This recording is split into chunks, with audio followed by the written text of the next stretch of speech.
Natal em Lucas 2 explicado 5 verdades que todo cristão precisa ouvir antes do Natal.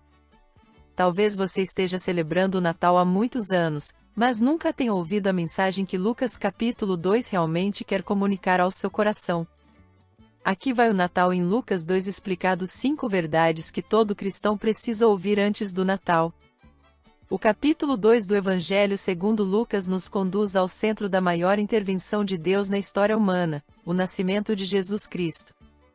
Não se trata apenas de um evento religioso, nem de uma data comemorativa, trata-se do momento em que o céu invadiu a terra, quando o Eterno entrou no tempo, quando o Verbo se fez carne para resgatar pecadores, restaurar destinos e cumprir promessas feitas desde a fundação do mundo.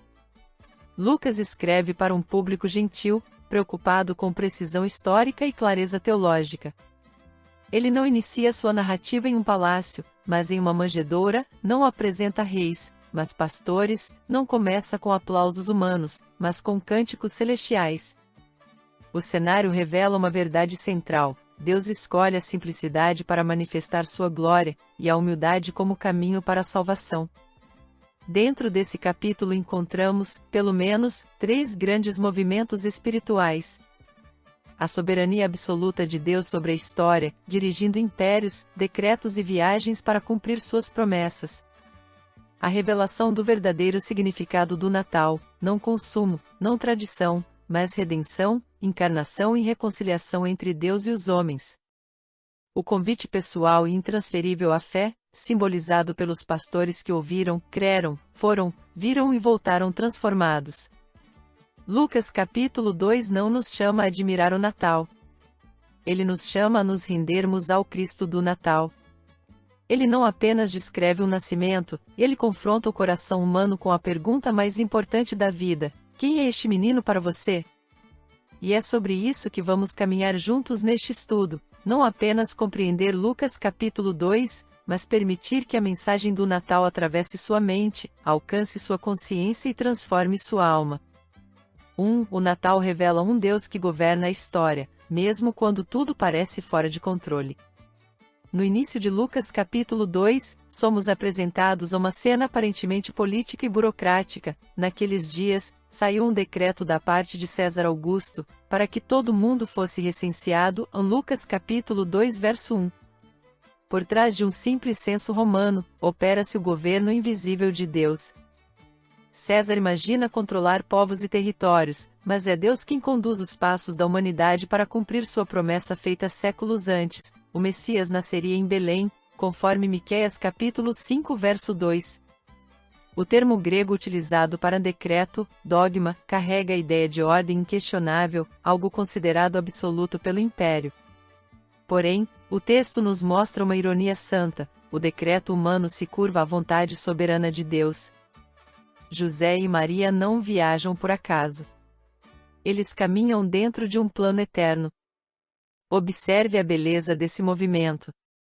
Um imperador se levanta. Uma ordem é emitida. Uma viagem é iniciada. Uma profecia cumprida. Um Salvador nasce. Nada está fora de controle. Nada é aleatório. Tudo coopera para a glória de Deus e para a salvação do seu povo, como afirma Romanos capítulo 8 verso 28. Essa cena ecoa outras grandes verdades bíblicas. Em Provérbios capítulo 21 verso 1 está escrito que o coração do rei é como um ribeiro nas mãos do Senhor, ele o inclina para onde quer. No nascimento de Jesus, vemos essa palavra viva, respirando na história. E então chegamos ao versículo que muda tudo: e ela deu à luz o seu filho primogênito, envolveu-o em panos e o deitou numa manjedoura, porque não havia lugar para eles na hospedaria. Lucas capítulo 2 verso 7. O Filho do Altíssimo nasce sem teto, sem palácio, sem honra humana, mas carregando a salvação do mundo nos braços frágeis de um recém-nascido. E aqui está uma verdade profunda e libertadora. 3 erros que nos impedem de enxergar o governo de Deus no Natal. Pensar que Deus só age quando tudo está confortável. Imaginar que dificuldades são sinais de abandono divino. Acreditar que nossa dor cancela o propósito de Deus. Nada disso é verdade.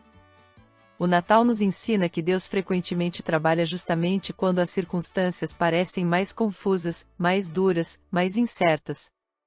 Quando você lê Lucas capítulo 2, você percebe que Maria enfrenta desconforto. José carrega a responsabilidade pesada. Não há acolhimento humano. Não há explicações fáceis. Mas há propósito eterno. Isso conversa profundamente com o Sermão do Monte, quando Jesus afirma em Mateus capítulo 6 versos 25 até 34 que não devemos andar ansiosos, porque o Pai governa cada detalhe da nossa vida. Em que área da sua vida você tem sentido que tudo está fora de controle? Você consegue enxergar Deus agindo mesmo quando as circunstâncias parecem contraditórias? Que decreto humano, hoje, você precisa colocar debaixo do governo de Deus? Aplique isso ao seu coração. Talvez você esteja atravessando um tempo em que as decisões parecem impostas, as mudanças são forçadas e as respostas não aparecem. Mas o mesmo Deus que conduziu Maria e José a Belém está conduzindo você agora. Nada saiu do seu controle. Querido irmão, querida irmã, há momentos em que Deus não nos livra do caminho difícil, Ele nos conduz através dele. E ao final desse caminho, sempre existe um nascimento espiritual acontecendo dentro de nós. Talvez este Natal esteja marcado por ausência, perda, crise financeira, enfermidade ou solidão. Mas o Cristo do Natal não nasce apenas em manjedouras de palha, ele nasce nos vales da alma humana, onde a esperança parecia ter morrido. Se você abrir o coração hoje, mesmo que não haja lugar na hospedaria da sua vida organizada, limpa e perfeita, Jesus se contenta em nascer no seu caos, na sua dor, na sua história quebrada, e ali ele faz morada. Antes de prosseguirmos para o próximo ponto, permita-me uma pausa breve e fraterna. Se este conteúdo está falando ao seu coração, inscreva-se no canal, deixe um comentário, compartilhe com alguém que precisa dessa mensagem e ajude essa palavra a alcançar mais vidas. Quando você faz isso, você se torna cooperador na obra que Deus está realizando. 2. O Natal anuncia um Salvador que entra no nosso mundo para resgatar nosso destino. Quando Lucas registra, havia naquela mesma região pastores que viviam nos campos e guardavam os seus rebanhos durante as vigílias da noite. Em Lucas capítulo 2 verso 8, ele nos conduz para um dos quadros mais extraordinários do Natal. Não são sacerdotes do templo, nem escribas, nem líderes religiosos. São pastores, homens simples, anônimos, muitas vezes considerados impuros aos olhos da sociedade judaica. E é a eles que o céu se abre. O anjo do Senhor se aproxima, e a glória de Deus os envolve. A expressão grega para glória é doxa, que comunica peso, esplendor, majestade. A mesma glória que encheu o templo em Isaías capítulo 6 agora envolve homens comuns no campo. Isso revela uma verdade poderosa: Deus não reserva a sua revelação apenas aos religiosos, mas aos que têm o coração disposto.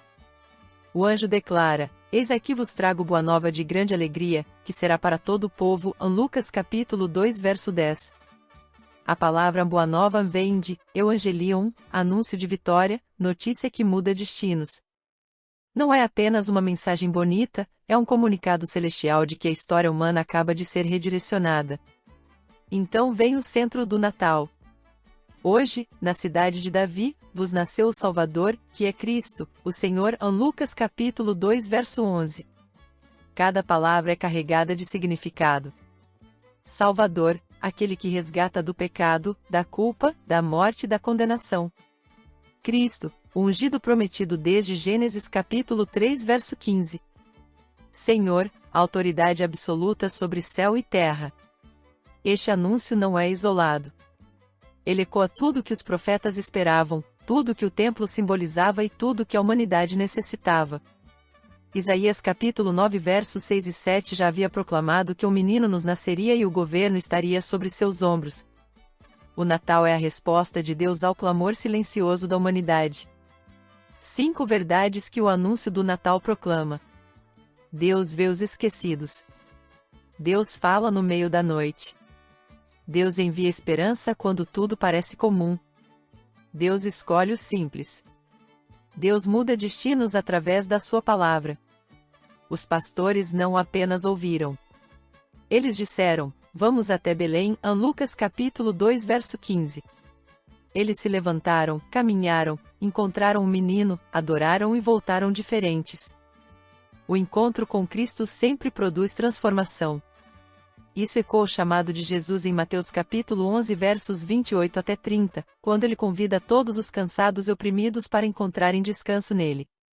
Que tipo de pastor você tem sido? Aquele que apenas ouve, ou aquele que se levanta e vai?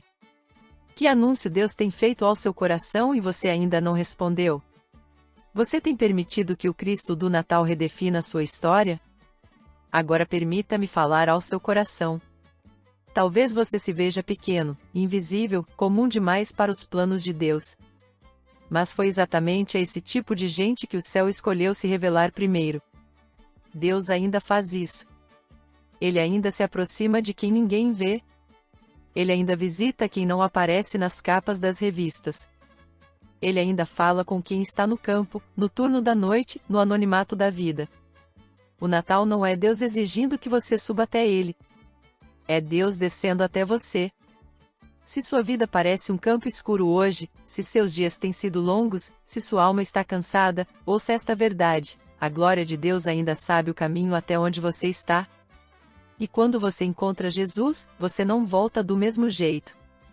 Algo muda. A culpa perde força. A esperança nasce. O medo recua. A alegria retorna. Porque o Salvador não veio apenas para nascer em Belém, ele veio para nascer dentro de você. Respire essa verdade. Receba essa graça. O Cristo do Natal conhece seu nome. 3. O Natal revela a paz que só Deus pode dar ao coração humano. Depois do anúncio do anjo, o céu se abre de forma ainda mais majestosa.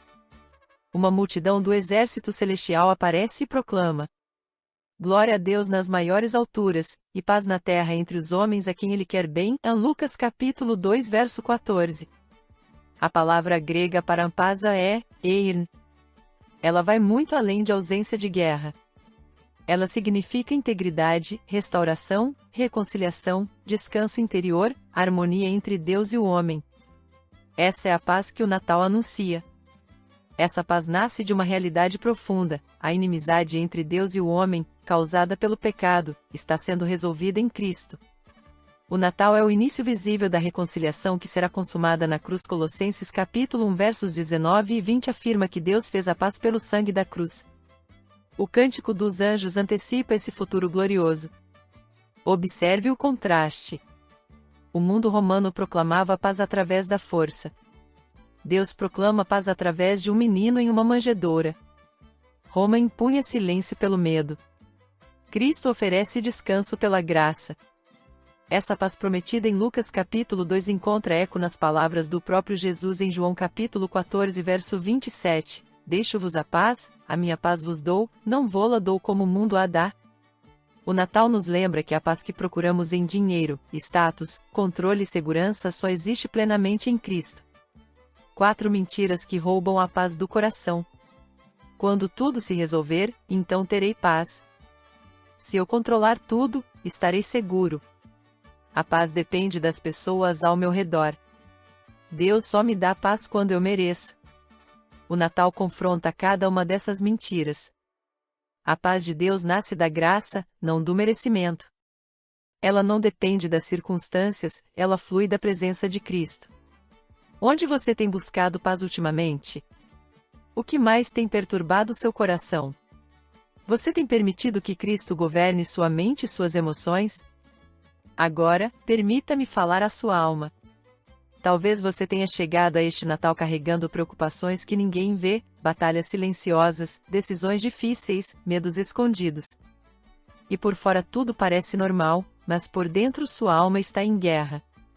Ouça isso com carinho: a paz que Deus oferece não é superficial, não é frágil, não é temporária. Ela alcança a mente cansada, o coração quebrado, a consciência ferida. Ela entra no caos e constrói descanso. Você não precisa organizar sua vida primeiro para receber a paz de Deus. A paz de Deus é quem organiza a vida depois. O Cristo do Natal deseja hoje sentar no centro do seu coração e silenciar as vozes do medo, da culpa e da ansiedade. Ele não veio para condenar você, mas para reconciliar você com Deus e consigo mesmo. Receba essa paz, não como teoria, como experiência, como presente, como salvação. 4. O Natal ensina que Deus se revela a corações disponíveis e humildes. Depois que os anjos retornam aos céus, o texto diz: os pastores disseram uns aos outros: vamos até Belém, e vejamos isso que aconteceu, e que o Senhor nos deu a conhecer. Lucas capítulo 2 verso 15. Há aqui um movimento espiritual essencial. Eles ouviram, creram, foram, viram e testemunharam. Nada na experiência deles foi passiva. O coração humilde responde ao chamado de Deus com ação. Quando chegam, encontram a Maria, José e o menino deitado na manjedoura. Lucas capítulo 2 verso 16. Nada extraordinário aos olhos humanos. Nenhum sinal de poder político. Nenhuma riqueza. Nenhuma pompa. Mas ali estava o centro do universo, o Filho eterno de Deus, silencioso, frágil, acessível. Esse encontro revela uma verdade profunda: Deus se esconde em lugares onde o orgulho não procura. Jesus mais tarde diria em Mateus capítulo 11 verso 25: graças te dou, ó Pai, porque ocultaste estas coisas aos sábios e entendidos e as revelaste aos pequeninos. 5 atitudes que abrem o coração para o encontro com Cristo. Sensibilidade para ouvir a voz de Deus. Prontidão para obedecer. Disposição para sair da zona de conforto. Humildade para reconhecer a própria necessidade. Coragem para testemunhar o que Deus fez. Após verem o menino, os pastores não guardaram a experiência para si. O texto afirma: divulgaram o que lhes fora dito a respeito deste menino. Lucas capítulo 2 verso 17.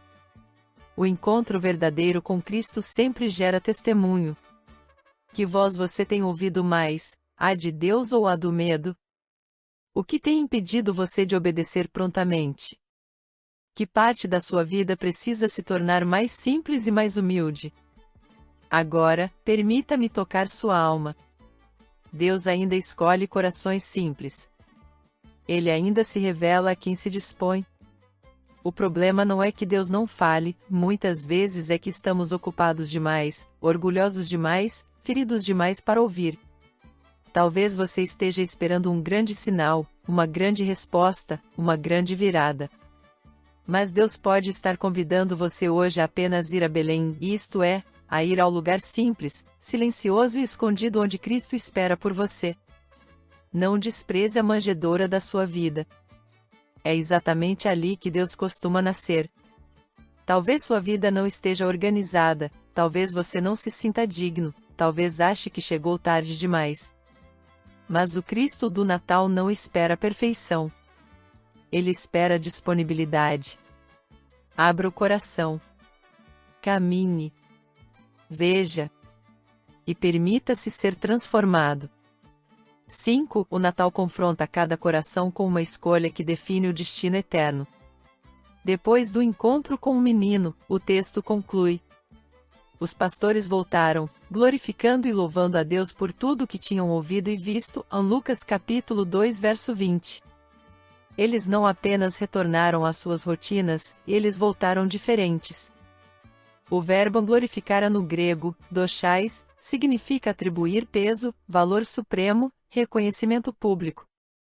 Aquele encontro redefiniu o centro da vida deles. O Natal sempre produz dois tipos de pessoas: as que observam e seguem adiante, e as que encontram e nunca mais são as mesmas.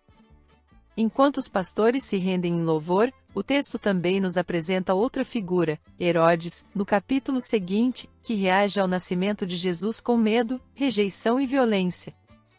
2 corações. 2 respostas. 2 destinos. Esse contraste ecoa o que o próprio Cristo dirá mais tarde.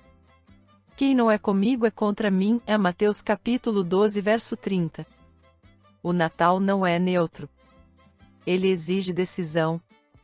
3 escolhas que todo ser humano precisa fazer diante do Natal. reconhecer Jesus como Salvador, submeter-se a Ele como Senhor, proclamá-lo como centro da própria vida. Não existe meio-termo verdadeiro. Ou ele governa, ou ele é ignorado. Ou ele é recebido, ou ele é rejeitado. Isso se conecta diretamente com João capítulo 1 versos 11 e 12, onde está escrito que ele veio para o que era seu, mas os seus não o receberam, mas a todos quantos o receberam, deu-lhes o poder de serem feitos filhos de Deus. Que tipo de resposta você tem dado ao Cristo do Natal? Ele governa seu coração ou apenas visita seus pensamentos? O que precisa mudar para que ele seja o centro da sua vida? Agora, permita-me falar ao seu coração. Talvez você tenha celebrado muitos natais, ouvido muitas mensagens, participado de muitas cerimônias, mas ainda não tenha realmente recebido Jesus como Senhor da sua vida. Cristo não veio apenas para melhorar sua história. Ele veio para reescrevê-la. Você não precisa arrumar a casa primeiro. Você precisa apenas abrir a porta. Se hoje você sente o coração sendo tocado, se percebe um chamado silencioso, se sente o peso da eternidade, isso não é emoção, é o Espírito Santo convidando você para a vida. O menino da manjedoura é o Rei do Universo. Ele estende hoje a mão e diz: vinde a mim. Hoje aprendemos que Deus governa a história. Cristo veio como Salvador. A verdadeira paz nasce da reconciliação com Deus. Deus se revela aos humildes. O Natal exige uma decisão eterna. Então eu lhe pergunto: o que você fará com esse Jesus? Você continuará apenas observando o Natal ou permitirá que o Cristo do Natal transforme sua vida? E agora, permita-me um último convite, direto ao seu coração. Se você deseja hoje entregar sua vida a Cristo, se reconciliar com Deus, ou recomeçar sua caminhada espiritual, feche seus olhos onde estiver e diga em seu coração: ore comigo. Senhor, eu reconheço que preciso de Ti. Eu recebo Jesus como meu Salvador e meu Senhor. Entrego minha vida em Tuas mãos. Escreve uma nova história em mim. Em nome de Jesus. Amém. Que este seja o Natal mais importante da sua vida. Se esta mensagem falou ao seu coração, eu peço, com carinho, inscreva-se no canal, deixe seu comentário, curta, compartilhe com alguém que precisa ouvir essa palavra. Vamos espalhar juntos essa esperança.